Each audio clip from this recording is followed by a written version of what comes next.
दोस्तों नमस्कार, HM classes में आपका स्वागत है। मैं मयंक त्रिपाठी उपस्थित हूं हिंदी विषय के साथ। दोस्तों आज हम लोग सर्वनाम पे चर्चा करेंगे। दोस्तों सर्वनाम से प्रतियोगी परीक्षाओं में बार बार प्रश्न पूछे जा रहे हैं।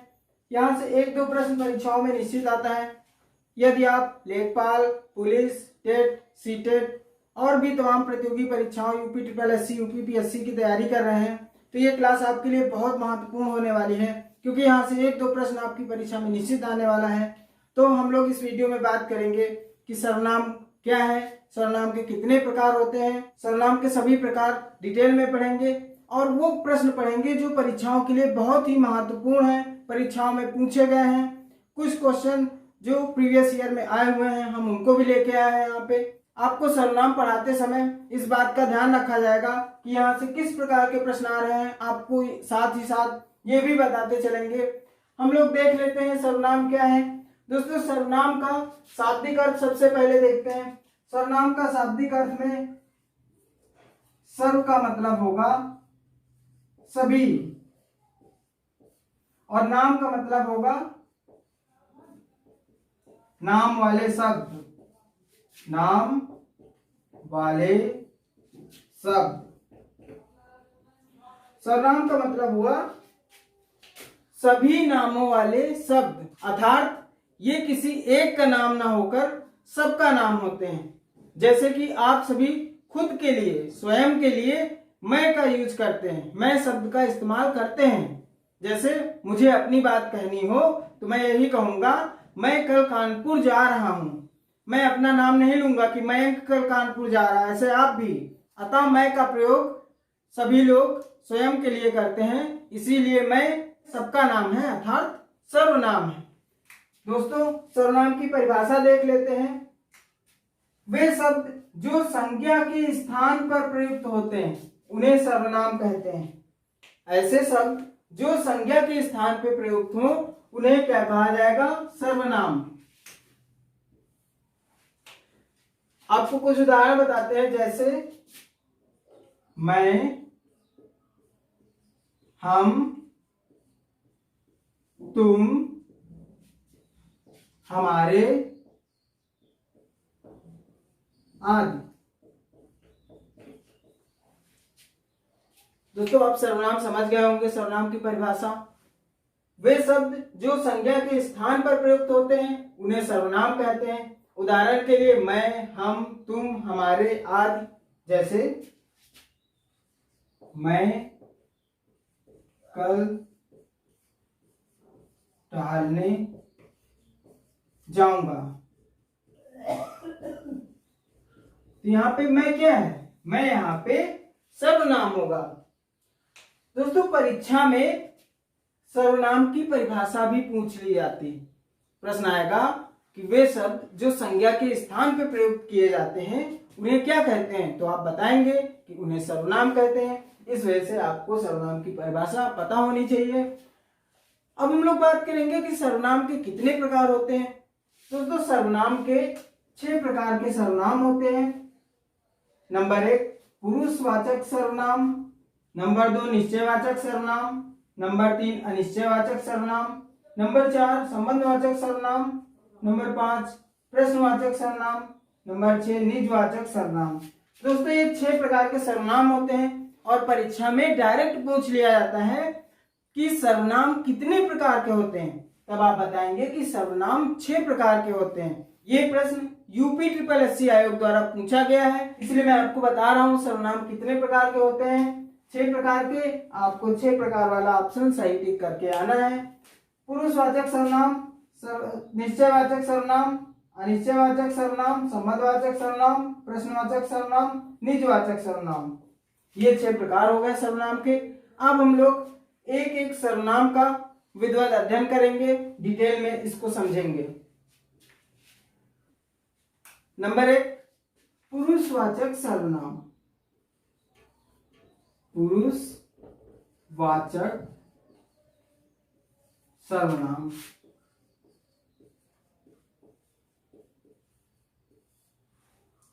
दोस्तों पुरुषवाचक सर्वनाम वे शब्द होते हैं जो वक्ता या बात करने वाला स्वयं के लिए, श्रोता बात सुनने वाले के लिए तथा जिसके बारे में बात की जा रही है वो अन्य व्यक्ति के लिए बात की जाती है।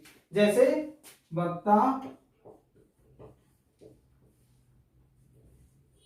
श्रोता, आपको बताया ना वक्ता, श्रोता और अन्य व्यक्ति जिसके बारे में बात की जा रही है। तो वक्ता क्या होगा?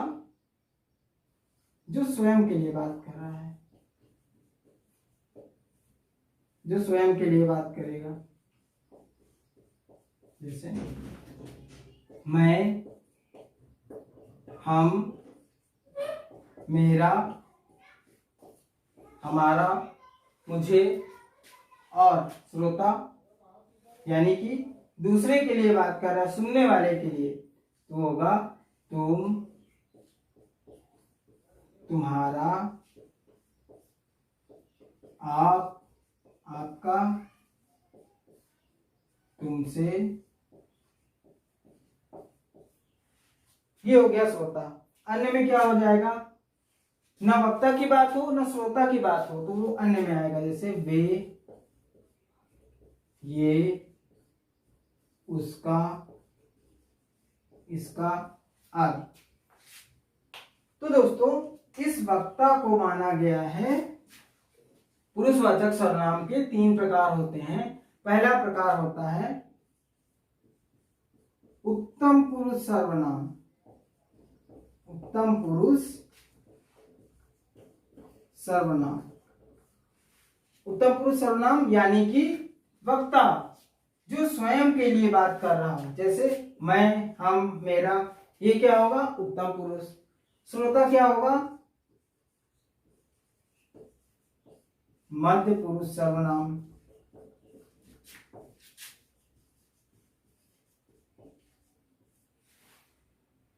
मध्य पुरुष सर्वनाम में क्या होगा? श्रोता यानी कि सुनने वाले के लिए जो बात की जा रही। जैसे मैं आपसे कुछ बोलूं, तुम्हारा क्या नाम, तुम कहां जा रहे हो, तो वो श्रोता हो गया। इसे ही मध्य पुरुष सर्वनाम कहेंगे। अन्य में क्या होगा? जैसे न वक्ता खुद की बात करे न श्रोता दूसरे की बात करे, केवल किसी थर्ड पर्सन की बात करे, यानी कि वे क्रिकेट खेल रहे हैं, वे क्यों नहीं आ रहे हैं, तो वहां पे क्या होगा?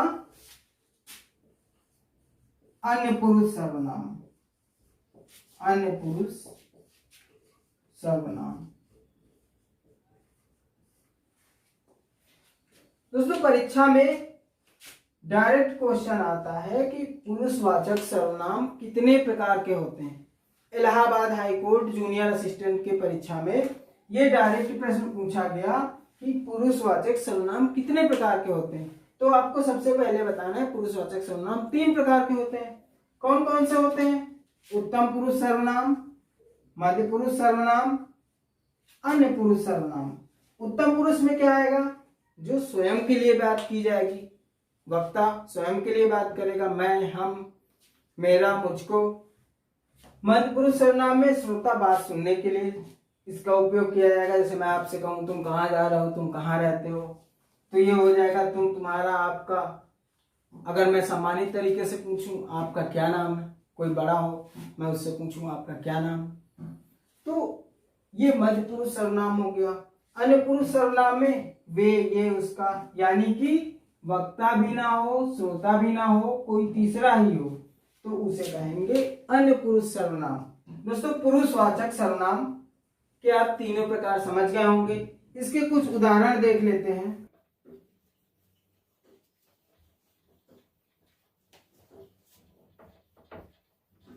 इसके कुछ उदाहरण देखेंगे और ये देखेंगे कि परीक्षा में यहां से किस प्रकार के प्रश्न आते हैं।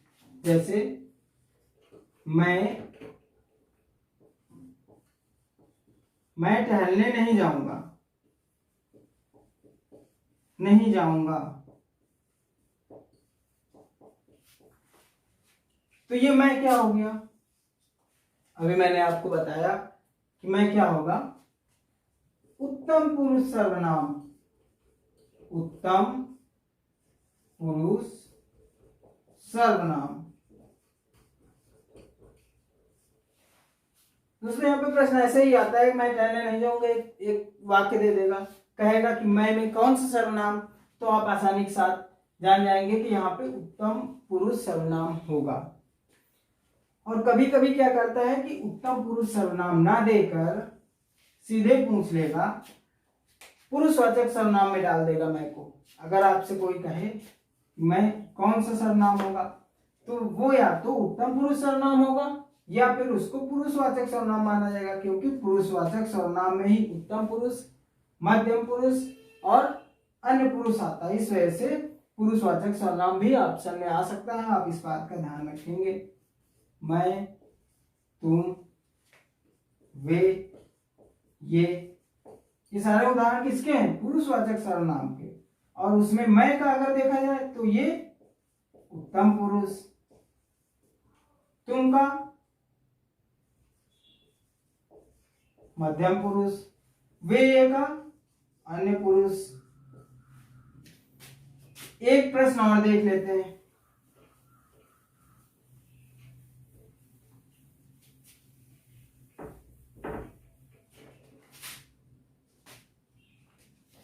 एक उदाहरण और देखते हैं, और ये बात आपके लिए है। आप एक अच्छे इंसान हैं, और ये सच भी है कि आप एक अच्छे इंसान। तो यहाँ पे प्रश्न में पूछ रहा है कि आप में कौन सा सर्वनाम होगा, तो आपको बताना है पुरुषवाचक सर्वनाम में आपका कौन सा सर्वनाम होगा। पुरुषवाचक सर्वनाम 3 प्रकार के होते हैं, तो ये वाला आप बताएंगे कि आप मध्यम पुरुष सर्वनाम होगा, क्योंकि मध्यम पुरुष में तुम, तुम्हारा और सम्मानसूचक शब्द आप आदि शब्द आते हैं। ठीक है दोस्तों, सर्वनाम का अगला प्रकार देखते हैं, निश्चयवाचक सर्वनाम। निश्चयवाचक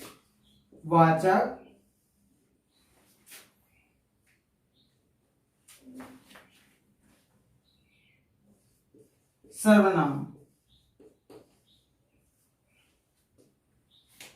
इस सर्वनाम में क्या होता है कि बात की निश्चितता प्रकट होती है, यानी कि वाक्य में निश्चितता प्रकट होती है, कोई बात निश्चित रूप से सही होगी। जैसे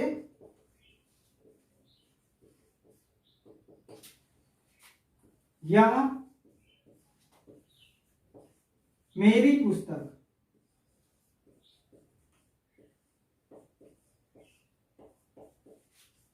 तो यहां पे जो यह होगा, यह, क्योंकि इसमें एक बात निश्चित रूप से है कि ये मेरी ही पुस्तक है। अगर आप कहेंगे कि ये मेरी पुस्तक, तो आप निश्चित रूप से कहेंगे ना कि ये मेरी ही पुस्तक। यहां पे निश्चितता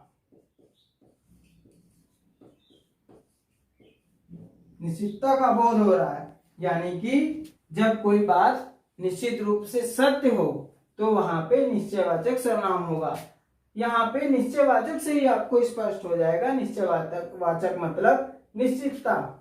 जैसे यह मेरी पुस्तक है, तो इसमें यह बात निश्चित है कि ये मेरी ही पुस्तक है। एक एग्जाम्पल और देख लेते हैं, वे मेरी पेंसिलें हैं, वे मेरी पेंसिलें हैं। यहां पे एक बात निश्चित रूप से कही गई है कि ये पेंसिलें मेरी ही हैं, यानी कि यहाँ पे निश्चितता का बोध हो रहा है, इस वजह से ये निश्चयवाचक सर्वनाम होगा। आपको बस इतना याद रखना है कि जहां पे कोई बात निश्चित रूप से कंफर्म हो, वहां पे निश्चयवाचक सर्वनाम होगा। जैसे यह मेरी पुस्तक है, वह मेरी पेंसिलें हैं, वह उनकी मेज है, वह उनका मोबाइल है। ठीक है दोस्तों, सर्वनाम का अगला प्रकार देखते हैं, अनिश्चयवाचक सर्वनाम। अनिश्चयवाचक सर्वनाम।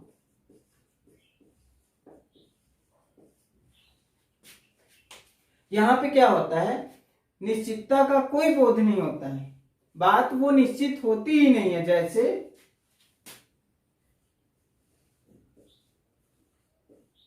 कोई कुछ, हम आपको उदाहरण देते हैं, जैसे पिताजी के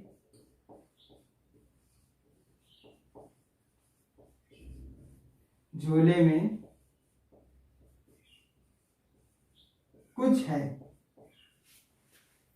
आपके पिताजी बाजार गए, वहां से कुछ लेके आए, आके झोला रख दिया घर पे, तो आपको ये बात निश्चित रूप से पता नहीं है कि उस झोले में क्या है, तो इसलिए यहाँ पे निश्चितता का बोध बिल्कुल भी नहीं हो रहा है, पता ही नहीं है कि झोले के अंदर क्या हो सकता है। इसलिए यहाँ पे कुछ अनिश्चयवाचक सर्वनाम होगा, क्योंकि ये निश्चित नहीं है कि झोले के अंदर क्या है, अतः यहाँ पर अनिश्चयवाचक सर्वनाम होगा। एक एग्जाम्पल और देख लेते हैं। बाहर कोई खड़ा है।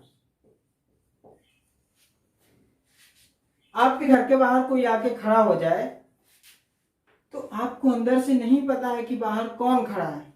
आप अपने भाई से, बहन से यही कहेंगे कि बाहर कोई खड़ा है। मान लीजिए वो आवाज दे रहा है आपको, तो आप घर पे यही कहेंगे कि बाहर कोई खड़ा है, गेट खोलो जाके। मतलब यहाँ पे निश्चित नहीं पता है कि कौन खड़ा है, तो इसलिए यहाँ पर कोई क्या होगा, अनिश्चयवाचक सर्वनाम होगा। ठीक है, अगला देखते हैं। सर्वनाम का अगला प्रकार देखते हैं। सर्वनाम का अगला प्रकार देखते हैं दोस्तों, संबंधवाचक। संबंधवाचक सर्वनाम।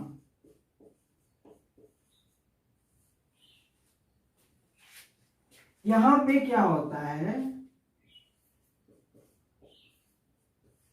मिश्र वाक्य। इस सर्वनाम में, इस प्रकार के सर्वनाम में मिश्र वाक्य आते हैं। जैसे जो, सो, जैसी, वैसी। जिस सर्वनाम से वाक्य में किसी दूसरे सर्वनाम से संबंध स्थापित किया जाए वहां पे संबंधवाचक सर्वनाम होगा। इस सर्वनाम में ज्यादातर मिश्र वाक्य आते हैं, जैसे जो, सो। उदाहरण के तौर पर, संबंधवाचक सर्वनाम के उदाहरण के तौर पर जो, सो, जैसी, वैसी। जैसी वैसी का एग्जाम्पल होगा जैसी करनी, वैसी भरनी। ये मिश्र वाक्य भी हो गया, जैसी वैसी भी आ गया। जो, सो का मतलब जो आया है सो जाएगा। कुछ देख ही लेते हैं इसमें भी। जो आया है, जो आया है सो जाएगा।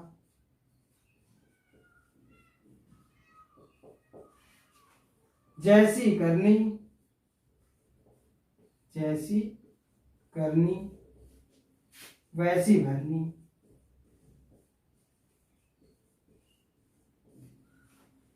तो यहाँ पे इस वाक्य में सर्वनामों में संबंध स्थापित हो रहा है, तो इसलिए यहाँ पे संबंधवाचक सर्वनाम हो गया।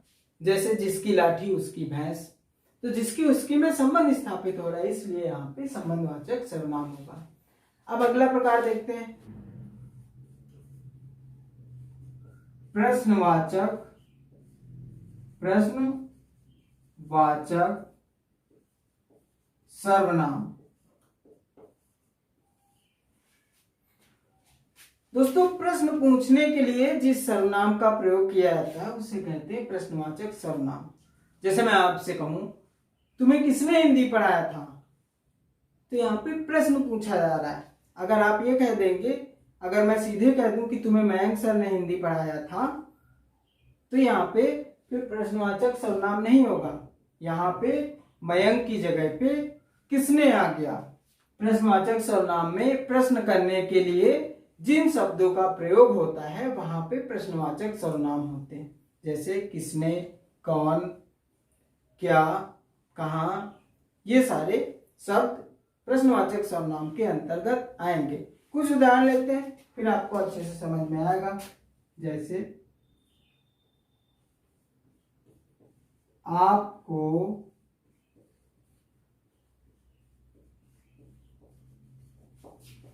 किसने हिंदी पढ़ाई, किसने हिंदी पढ़ाई, आप कहेंगे मयंक सर, ठीक है। आपको किसने हिंदी पढ़ाई, यहाँ पे ये किसने प्रश्नवाचक सर्वनाम होगा। ऐसे ही तो आप कहाँ से आ रहे हैं, कहाँ से आ रहे हैं, आ रहे हैं, यहाँ पे कहाँ क्या होगा, कहाँ होगा प्रश्नवाचक सर्वनाम।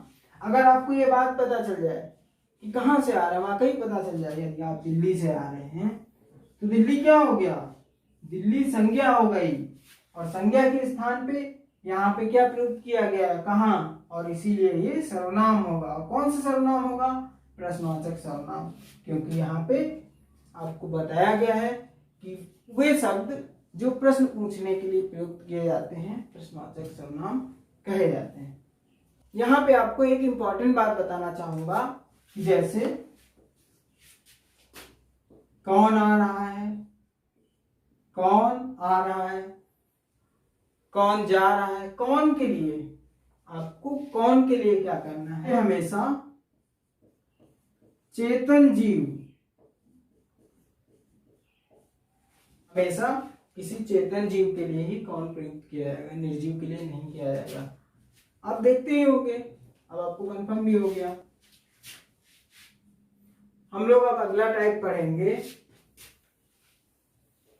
हम लोग अब सर्वनाम का अंतिम भाग पढ़ेंगे, निजवाचक सर्वनाम। ये सर्वनाम का अंतिम भाग है, निजवाचक सर्वनाम।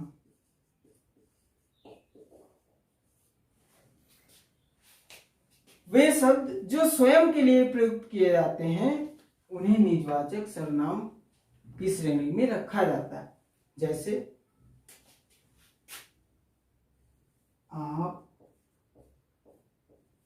खुद, स्वयं, मतलब मैं अगर अपने लिए कोई शब्द बोलूंगा वही यहाँ पे निजवाचक सर्वनाम में रखा जाएगा। जैसे मैंने कहा मैंने यह काम खुद किया, मैंने यह काम स्वयं किया, या मैंने यह काम आप ही कर लिया। आप का मतलब ये वाला आप नहीं कि मैंने आपसे कह दिया आप यहाँ आइए, ये वाला आप नहीं। यहाँ पे आप का मतलब खुद के लिए। जैसे मैंने यह कार्य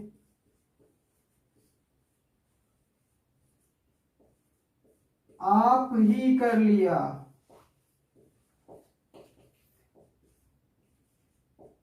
ये परीक्षा में पूछा हुआ उदाहरण मैं आपको बता रहा हूं।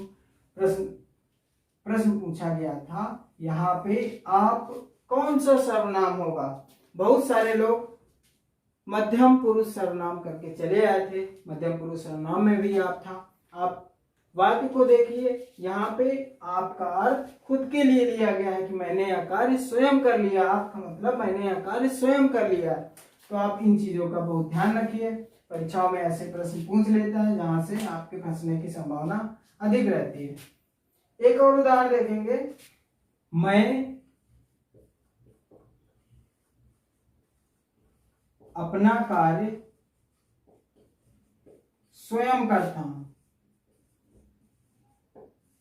स्वयं करता हूं। दोस्तों यहाँ पे प्रश्न आपसे पूछा जाएगा कि स्वयं में कौन सा सर्वनाम होगा, तब आप बताएंगे कि स्वयं में निजवाचक सर्वनाम होगा। यहां से भी प्रश्न आ सकता है कि मैं कौन सा सर्वनाम होगा, फिर आपके माइंड में स्ट्राइक करेगा कि मैं उत्तम पुरुष सर्वनाम होगा या पुरुषवाचक सर्वनाम होगा। अपना, अपना कार्य, ये भी ये भी क्या होगा, निजवाचक सर्वनाम होगा। अपना खुद के लिए बोल रहे हैं ना। ये हुए सर्वनाम के 6 प्रकार कंप्लीट।